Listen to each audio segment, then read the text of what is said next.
They say there are two sides to every story. Consider both before you form an opinion. Easier said than done. Look at the conflict in Ukraine. One side is dominating the global narrative. The other side has been proclaimed the villain.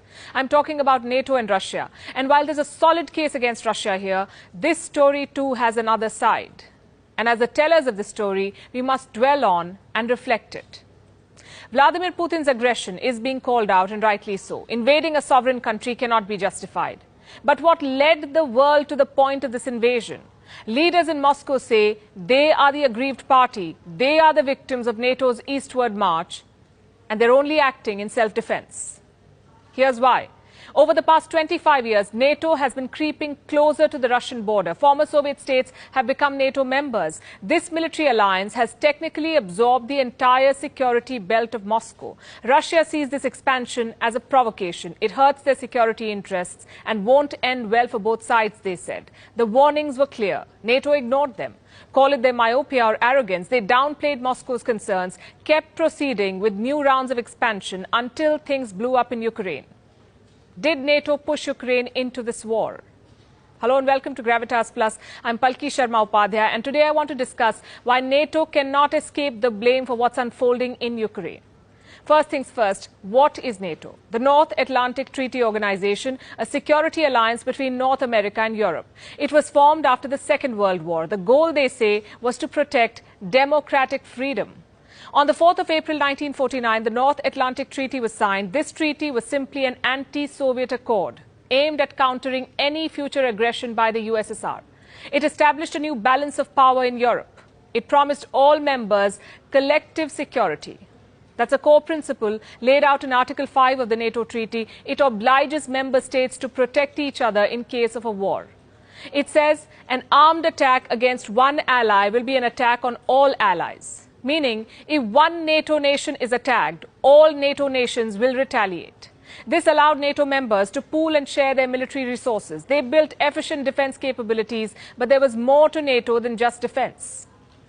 It was an alliance of liberal countries, an engine of democratization that was supposed to promote common values and interests, also push back against the rise of communism. Naturally, Moscow saw this alliance as a threat to its interests. In response, it created the Warsaw Pact in the year 1955. It was a counterweight to NATO, the Warsaw Pact. These were the members.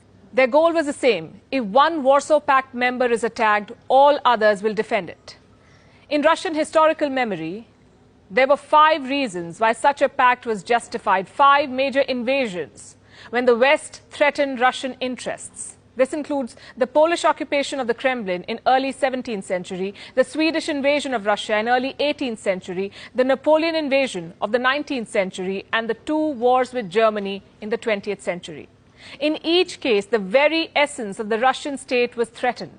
So suspicion and fear of the West took deep roots in Russia. Moscow began perceiving NATO as a tool of American imperialism.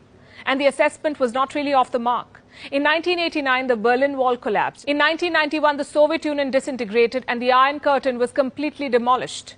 Europe's regional order hinged on one question. Should Germany align itself with the US and NATO, or should it join the Russians through the Warsaw Pact? The US government, under George H.W. Bush, made an offer to Russian President Mikhail Gorbachev. It suggested if Germany became a NATO member, NATO would stop expanding, not 1 inch eastwards. No new members. Today, the US says it made no such promise, that no such deal was ever struck, but hundreds of memos, meeting minutes, and transcripts from US archives indicate otherwise. Nevertheless, Moscow bought the offer. It demolished the Warsaw Pact in the hope that the West would follow suit, that NATO too would be dissolved. But that never happened. NATO refused to cease operations. And to add insult to injury, they kept the door for membership open. Russia saw it as a stab in the back, and NATO kept pushing the dagger deeper. Look at this map. NATO started out with 12 founding members, but since the Soviet Union fell, it has radically expanded eastwards. In 1999, Poland, Hungary, the Czech Republic joined NATO. In 2004, there was another wave of expansion. 7 Central and Eastern European nations were made NATO members. Some of them were former Soviet republics. In 2009, Albania and Croatia joined NATO. And the most recent entries were Montenegro and North Macedonia, both situated in Russia's backyard. It does not end there. As of 2021, NATO officially recognized